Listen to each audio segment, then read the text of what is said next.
Welcome to Two Open Doors, the podcast that explores our power to open or close the doors of relationship with the important people in our lives. We hope you'll learn from and share your wisdom with our community. Thanks for joining us. Our society is rife with misinformation and lack of information regarding sex, sometimes as a result of a social agenda that is intended to maintain a taboo around sex. This can be very damaging for a variety of reasons. Avoidable occurrence of unwanted pregnancies, contracting and mismanagement of sexually transmitted illnesses or STIs, debilitating shame and anxiety around the experience of sex, and a general feeling that sex is necessary for procreation but is otherwise a confusing and negative force in people's lives. As a sexologist, I believe that sex is a natural and wholesome activity that serves a human birthright of pleasure. Neurobiology clearly positions sex as a powerful central human motivating force. I believe that much harm can come from an attempted denial of that reality and from an attendant attempt to control and channel people's sexuality. Given its powerful influence, sex does deserve respect and responsible handling, but other than in rare cases of compulsive behavior, sex should not be disowned or stigmatized. For adults and children, it's a normal part of being human. In this post, we'll explore just a handful of the seemingly endless misconceptions around sex, how it works, how people practice it, how it plays into relationships, and how sex and gender are related. Let's start by looking at sexual anatomy and physiology. The first misconception is bigger penises are better. In reality, male penises vary widely in length, ranging from an average erect length of about 3 inches in micropenis conditions up to about 10 inches, with an average of about 5.2 inches. Average circumference is about 4.6 inches. Female vaginas also vary widely in both length or depth and tightness at the opening or introitus, and these measurement differences can increase in a sexually aroused state. The fit between penis and vagina, which affects the amount of friction and thus sensation felt by both partners, can thus vary widely. More subtly, the nerve distributions in genitalia can also differ significantly. With so many variables, there's no one-size-fits-all formula for good fit between partners. It is also true that some women focus on penis length, perhaps to enable penile contact with the cervix, which can be an orgasmic trigger point, while other women focus more on penile circumference or girth, which can affect a sensation of fullness or tightness. Another misconception is that a woman's clitoris is usually only a tiny nubbin. In fact, the clitoral glans, or head, is the visible part of an extensive internal structure that can be up to 5 inches long and which underlies both the outer and the inner labia. During sexual arousal, that entire structure becomes engorged with blood, and it also becomes exquisitely sensitive. Partners who recognize that fact can provide pleasurable stimulation to that entire structure, even when the clitoral head itself may be too sensitive for direct stimulation. Yet another misconception is that women can enjoy multiple orgasms, but men aren't built that way. It's true that women generally have a capacity for multiple back-to-back orgasms with proper stimulation. They have a refractory period, or post-orgasmic time during which another orgasm isn't possible, of only a few minutes or even a few seconds. In contrast, once a male experiences ejaculation, a subsequent orgasm can't occur for, say, 20 minutes to 2 hours. That's due to a longer, prolactin-mediated male refractory period. However, males can have multiple orgasms in quick succession if they avoid ejaculation, which triggers a refractory period. Taoist and Tantric traditions have long recognized and leveraged that. Techniques exist for helping train males to experience multiple orgasms. It's well worth exploring. Turning now to the area of sexual practices, there is a common misconception that penis and vagina, or PIV, intercourse is the only legitimate definition of, quote, having sex.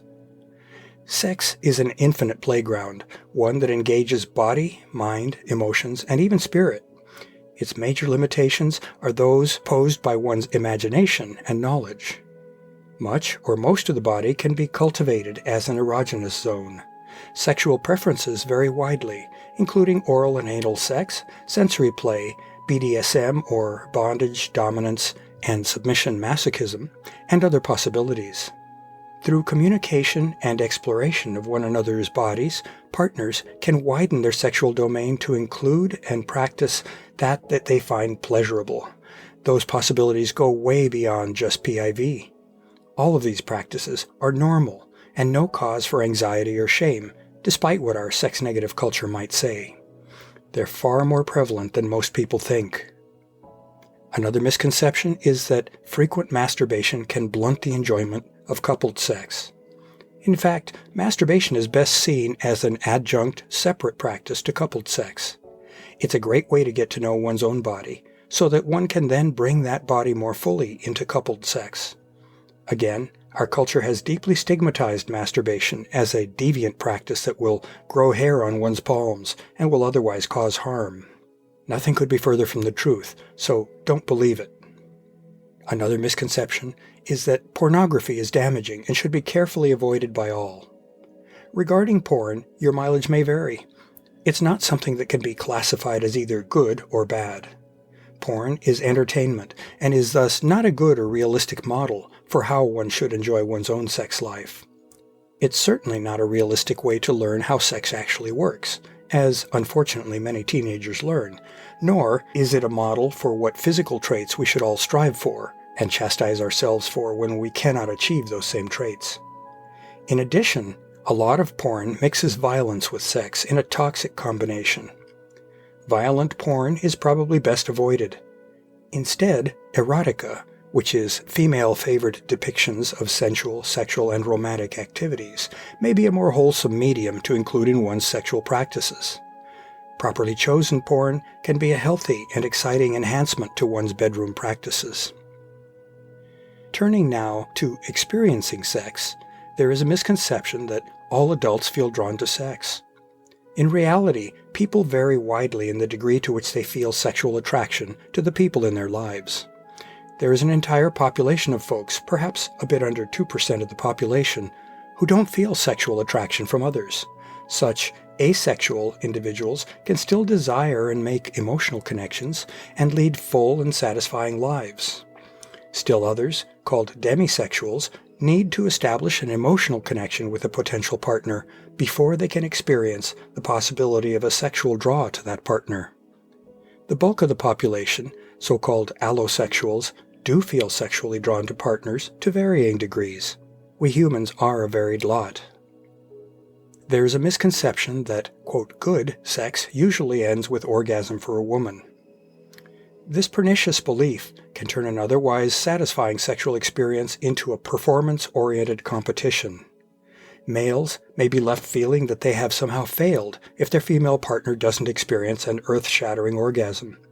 In so doing, they lose their proper focus on pleasuring their partner and themselves into an exercise in self-grading and criticism. They've failed to give their partner an orgasm. In actuality, of course, women own their own orgasms themselves. From their side, women who don't climax may feel that they are failing to give their partner satisfaction. They may experience a similar sense of failure if they don't take their partner to orgasm. It's best to realize that many factors affect orgasm on physical, mental, and emotional planes. Orgasm shouldn't be seen as the sure thing or as a requisite for good sex.